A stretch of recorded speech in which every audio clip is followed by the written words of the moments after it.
à l'effet capital. Alors, qu'est-ce que c'est que l'effet capital? On ne parle pas de levée de fonds, là, on parle bien de l'effet, de l'émission capital et donc de la hausse de trafic qu'il peut y avoir sur les sites. Pour en parler avec nous aujourd'hui, donc nous avons Jean-Michel Blanc d'Équateur et Jérémy Parker d'Itwid. Jean-Michel, Jérémy, est-ce que vous pouvez vous présenter brièvement, présenter ce que vos sociétés font et le rôle que vous avez? Très bien, donc Jean-Michel Blanc, je suis service manager chez Équateur.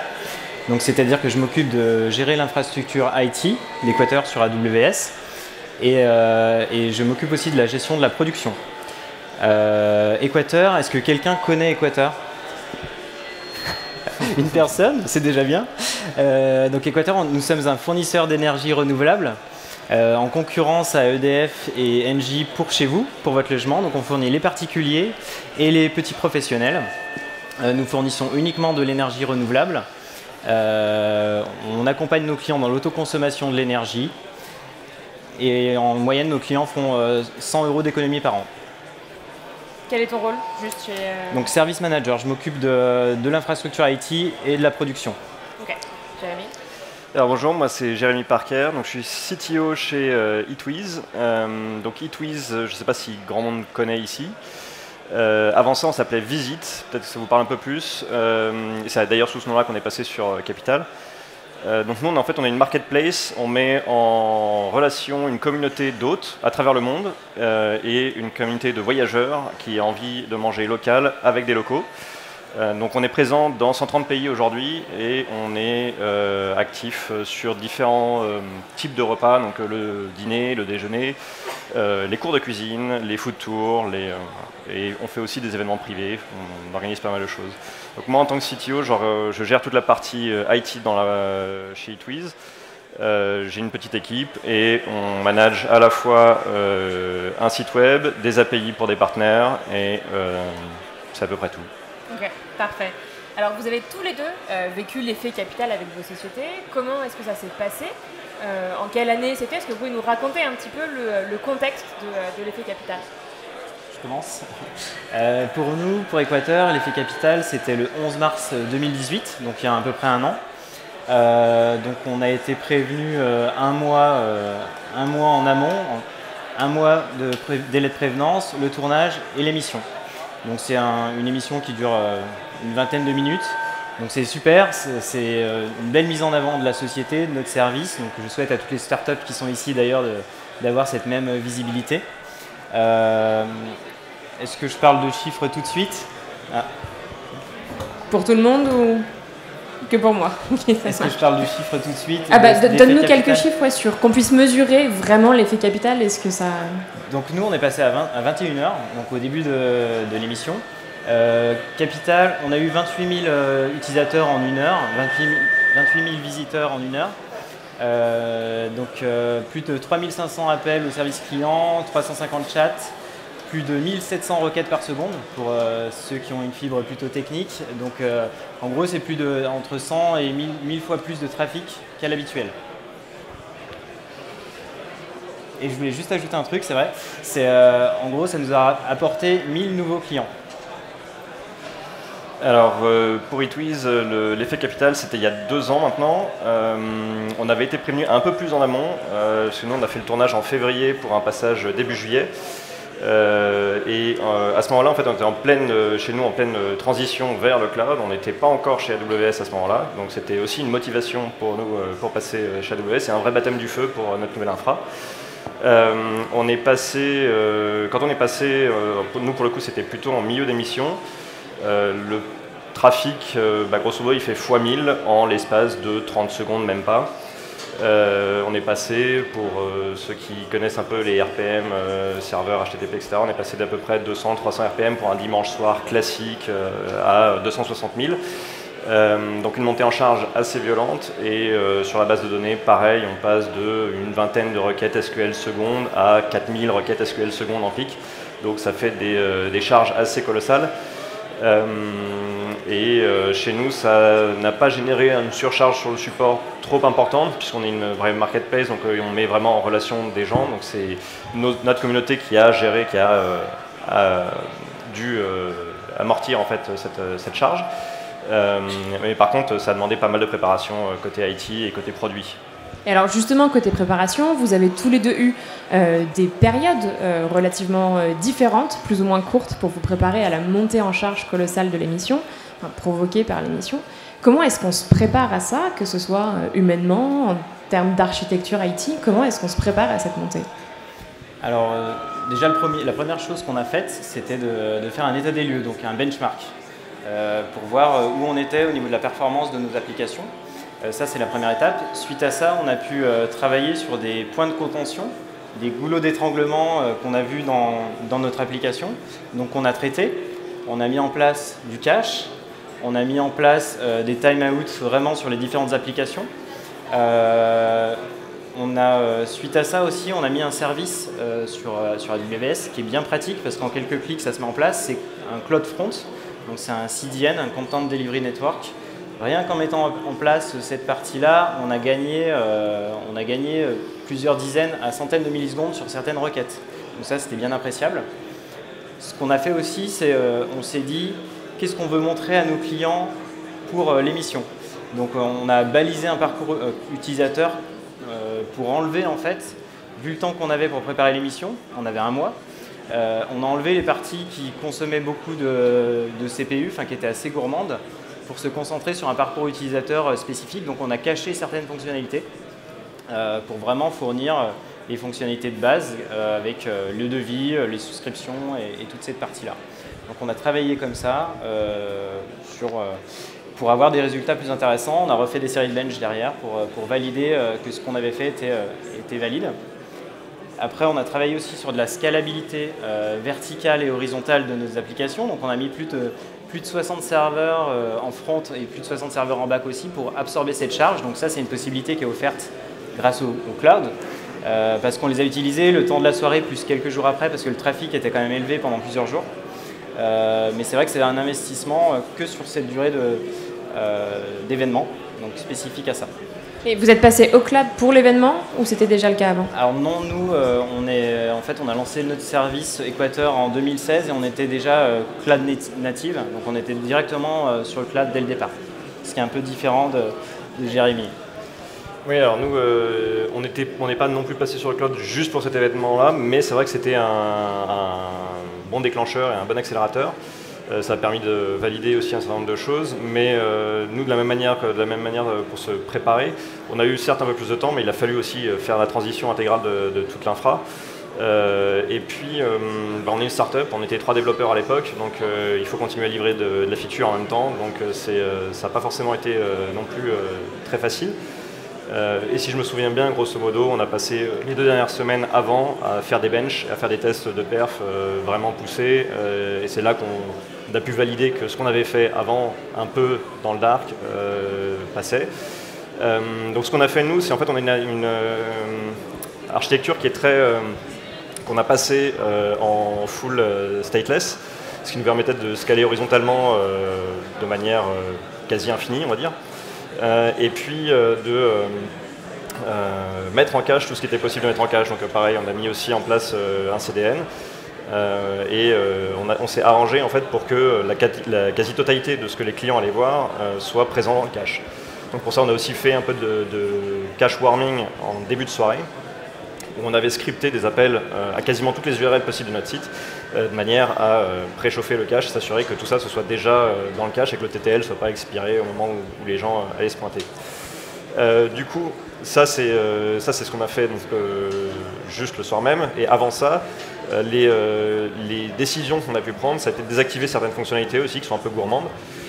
Et ça a été de décider que certaines briques logicielles n'étaient pas nécessaires. Donc typiquement, nous, on fonctionne avec une API qui est stateless et on a aussi un bloc de rendu qui permet de faire du rendu web. Donc pour ceux qui sont un peu développeurs web, on utilise React et donc on faisait du server-side rendering avec React pour tout ce qui est SEO et mise en cache des pages web.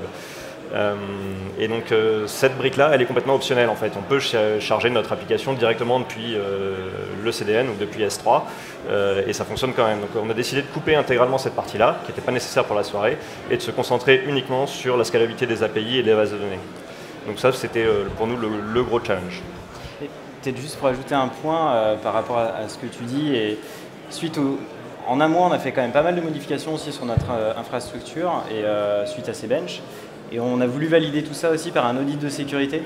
Et c'est une bonne pratique, je pense, parce que c'est vrai qu'on a fait pas mal de modifications par rapport à ce qu'on avait avant. Donc c'était bien de faire une photo ou de s'assurer qu'au niveau sécurité, tout était bien toujours parfait. Tout était bien toujours sécurisé.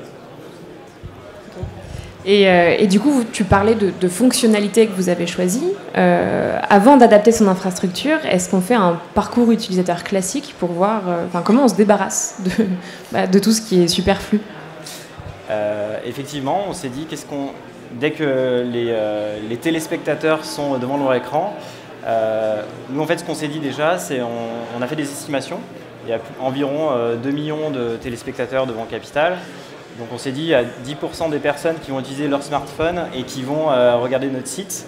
Donc on était parti sur 200 000 utilisateurs, clients potentiels, prospects. Et donc on a regardé, on s'est dit, ils vont arriver sur la homepage, donc déjà ça, il faut que ça tienne. Derrière, on va en perdre 10% qui vont faire un devis, etc., etc. Donc sur chaque partie, on a regardé. Et c'est comme ça qu'on a fait le choix de dire, ça c'est important, ça on met de côté. Et voilà. Et c'était vraiment juste sur quelques heures, on a caché certaines fonctionnalités qui étaient plus gourmandes pour se focaliser sur l'essentiel. Ce qui n'a pas empêché de transformer Oui, tout à fait. Pareil pour nous, des fonctionnalités annexes qui n'apportent pas, en fait, qui enrichissent, on va dire, la navigation habituellement, mais qui ne sont pas cœur au métier de ce qu'on fait. Et nous, l'objectif, c'était vraiment de convertir en inscription, pas forcément nécessairement en réservation tout de suite, parce que voilà, les gens découvrent le produit, ils ne vont pas forcément réserver là, dans l'instant, mais au moins qu'ils soient en mesure de s'inscrire, de laisser une trace, et puis nous, derrière, d'activer aussi la partie CRM et de pouvoir aider à la conversion a posteriori. Donc pour nous, le principal, c'était vraiment ça, c'était acquisition de leads et la capacité à rester en ligne, en fait, par rapport à d'autres sociétés qui passaient le même soir, d'être visible, en fait, de rester visible, de ne pas faire la une du Twitter Effet Capital. Donc ça, c'est le plan B. Je suppose qu'il faut avoir un plan B au cas où ça ne fonctionne pas. Du coup, on a quoi? Effectivement, une page où on s'inscrit. Comment est-ce qu'on fait les choses bien pour que l'utilisateur ne parte pas en se disant franchement, ils n'ont pas assuré? Ouais. Alors nous, on avait pour la partie plan B, on avait une inscription, une page statique, entièrement statique, hébergée sur S3 à nouveau, et on avait pris le parti de mettre quand même un formulaire dessus. Plugué sur des lambda et sur un DynamoDB derrière, donc quasiment pareil, scalable à l'infini. Et l'objectif, c'était de quand même continuer à faire de l'acquisition de leads dans ces cas-là avec une page customisée. Désolé, l'effet capital, on s'est fait avoir, mais laissez-nous votre email, on vous prévient dès que ça revient en ligne.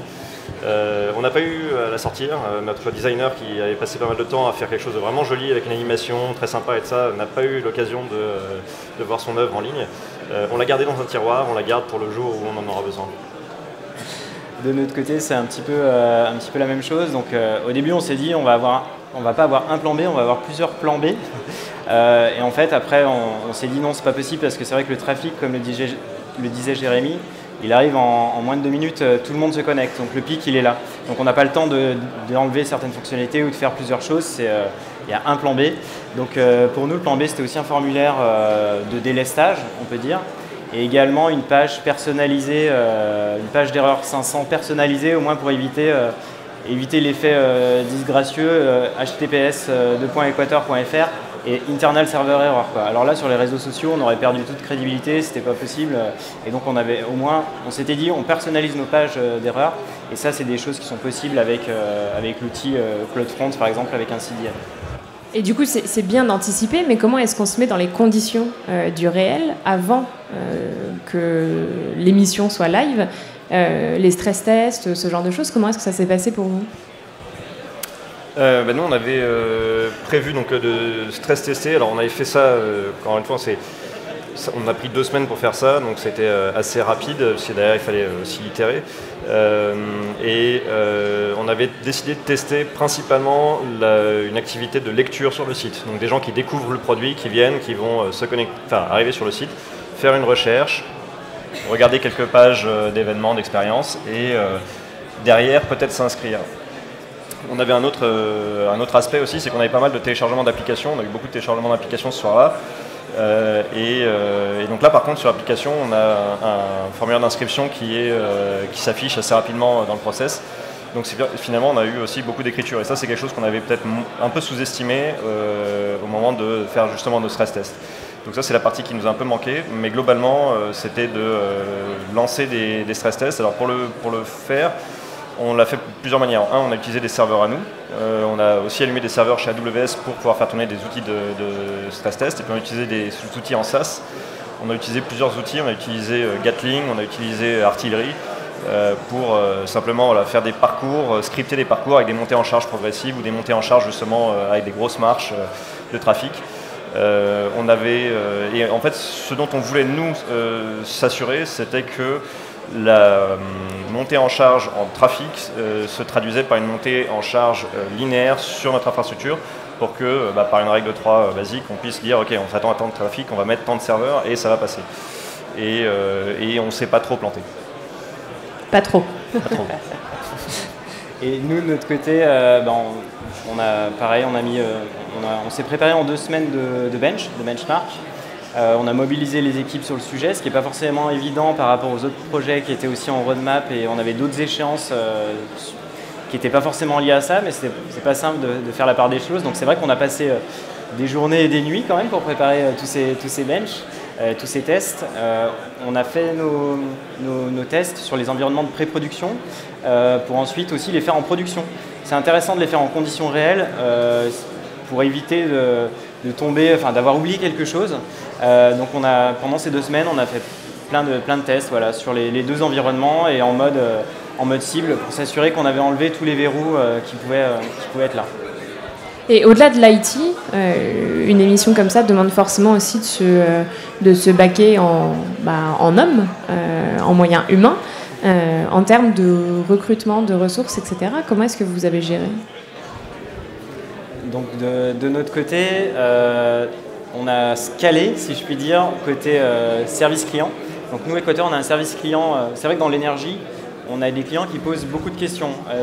Est-ce que si je change de fournisseur, je vais être coupé ? Donc le client, les prospects ont besoin d'être rassurés. Donc nous, c'est surtout sur la partie service client, parce que ça a généré pas mal d'appels, comme je le disais tout à l'heure. Donc on s'est renforcé de plus de 10 conseillers pour cette période-là. On a mobilisé aussi toutes les personnes de l'entreprise, d'Equator, pour être mobilisés sur le chat, pour répondre aux clients en live, les mails, toutes les communications qu'on a pu recevoir. Et également, on a mobilisé, donc on a un service client collaboratif chez Equator. Donc ce sont des clients qui répondent aussi aux mails, qui répondent à 2 clients. Et ils sont rémunérés pour ça. Donc ils étaient tous mobilisés aussi lors de cette soirée. Donc on a scalé un peu sur tous les niveaux qu'on pouvait. Et on s'est fait aussi accompagner par une société qui s'appelle Scaleo pour les aspects cloud, qui nous a accompagnés vraiment sur des spécificités, sur la mise en place de CloudFront. Et également, comme je le citais tout à l'heure, la société Vadata pour tout ce qui est sécurité. Donc on s'est fait aussi accompagner de cette manière-là au niveau humain. Et nous, de notre côté, alors pas de recrutement particulier, même temporaire pour cette soirée-là. Par contre, effectivement, toute l'équipe était sur le pont dimanche soir. En plus, le souvenir que j'en ai, c'est que c'était le déluge. Et on était tous au bureau, du coup, histoire d'être ensemble pour passer ce moment-là. Par contre, on s'est fait évidemment accompagner sur la partie infra. Parce que, comme je disais, on est une équipe de 3, donc on n'a pas set up toute l'infra nous-mêmes. Donc à l'époque, on travaillait avec Morea, qui est devenu Claranet, mais surtout avec Charles, qui est dans l'assistance et qui nous a beaucoup aidé qui nous a permis de passer cet effet capital avec succès. Alors avec succès, justement, on parlait de l'option B qui n'avait pas été activée, en tout cas pour vous, remarque pour toi non plus. Comment est-ce qu'on gère le jour J ? Est-ce que ça s'est bien passé ? Est-ce qu'il y a eu des ajustements à faire au cours de l'émission parce qu'il y avait des choses que vous n'aviez pas prévues ? Comment est-ce que ça s'est passé ? Oui, alors nous, la montée en charge a été encore plus violente que ce à quoi on s'attendait. On avait demandé de mémoire à AWS de préchauffer les load balancers à 2400 requêtes secondes en HTTP et on a fait des pointes à 4300. Donc ça a tenu, donc déjà il y a de la marge. Et nous, de notre côté, on a eu un break de pub salvateur. Je crois que j'ai jamais autant apprécié que la pub dure aussi longtemps. puisqu'on a eu le temps de lancer quasiment 20 serveurs de plus pour les API et 2 readers de plus pour la base de données. Parce que grosso modo, nous, le plan, c'était notre infrastructure de base, elle fait à peu près 2 serveurs, à l'époque, 2 serveurs d'API et un cluster base de données, de un reader et un master, un slave.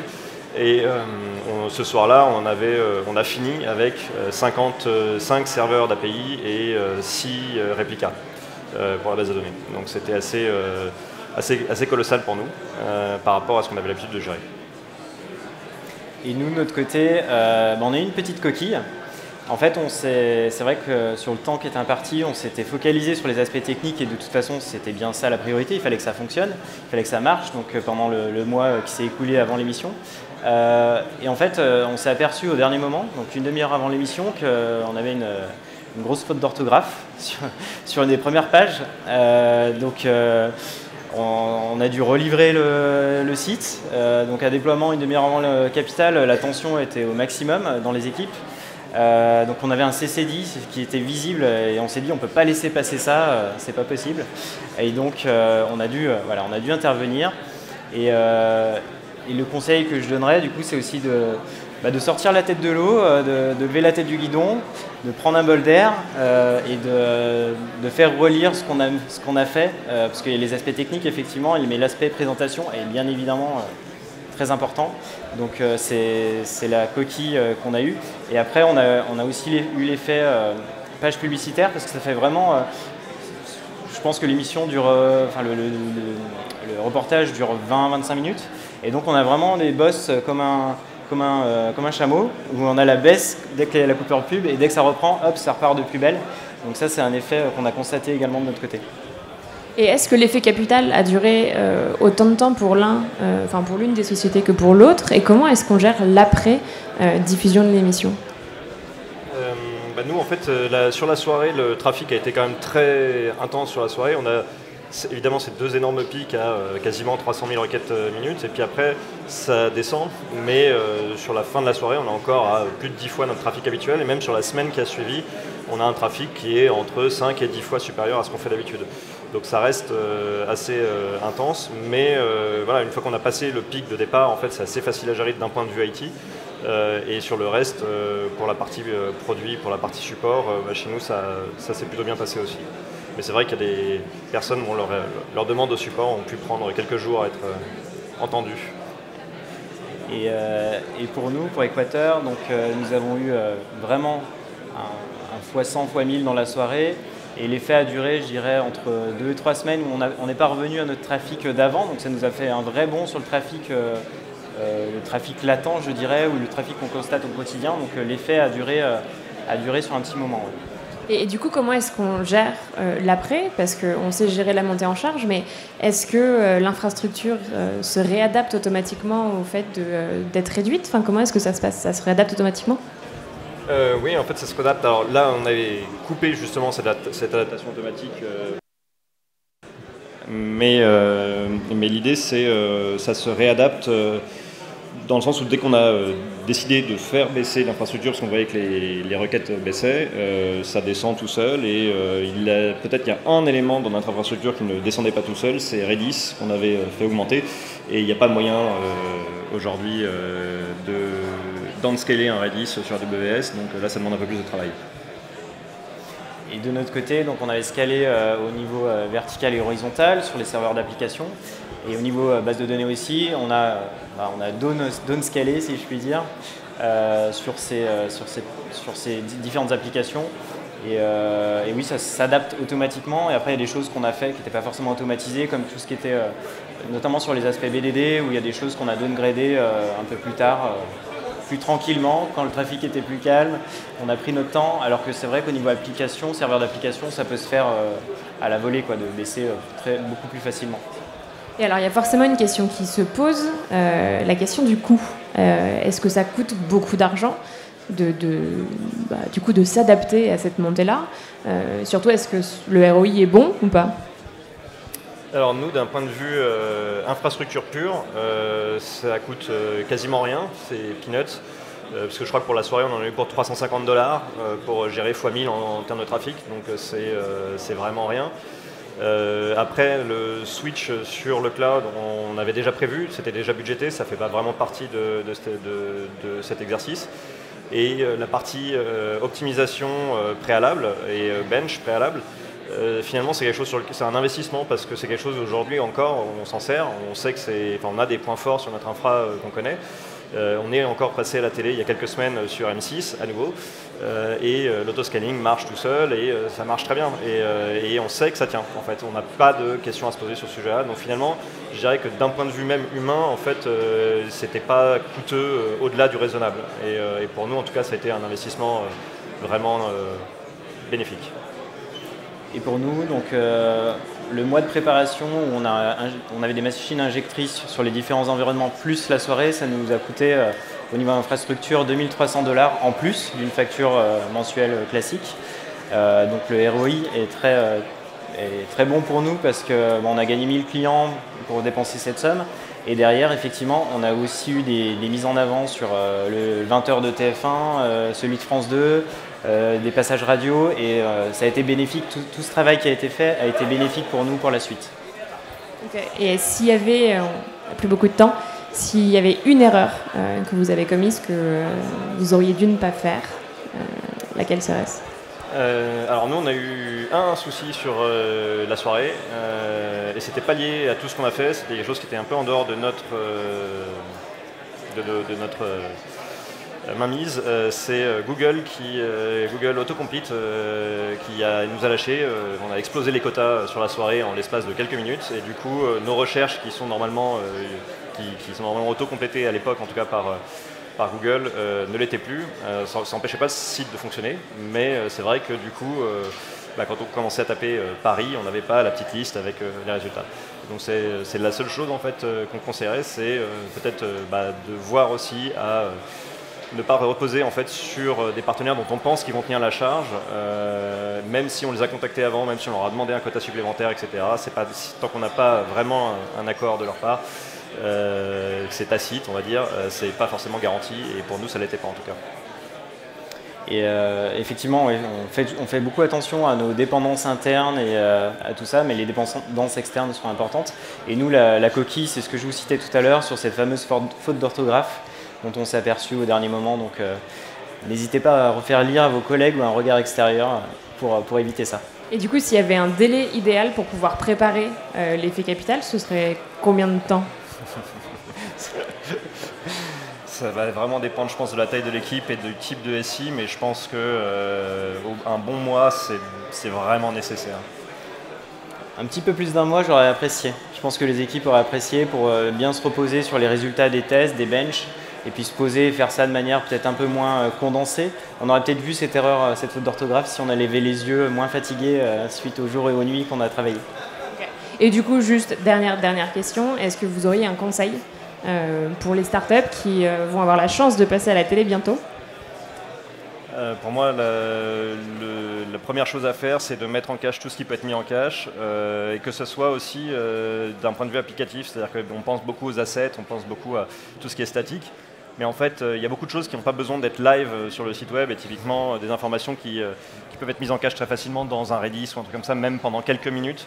Et ces quelques minutes, en fait, c'est potentiellement des milliers d'appels d'API qui vont passer et qui ne vont pas taper la base de données, qui ne vont pas taper autre chose et qui vont récupérer une donnée qui est un peu, peut-être pas la plus fraîche possible, mais est-ce qu'on a vraiment besoin d'avoir la donnée la plus fraîche possible tout le temps ? C'est pas forcément nécessaire. C'est un peu la même chose, c'est ne rien laisser au hasard. Donc vous avez votre schéma de votre SI avec vos dépendances et il faut que chaque point soit traité. Parce que s'il y a une dépendance qui risque de poser problème, effet domino, vous pouvez faire tomber tout votre SI. Donc c'est vraiment ça, c'est ne rien laisser au hasard et vérifier chaque dépendance. Ok, merci à vous deux, merci Jérémy, merci Jean-Michel.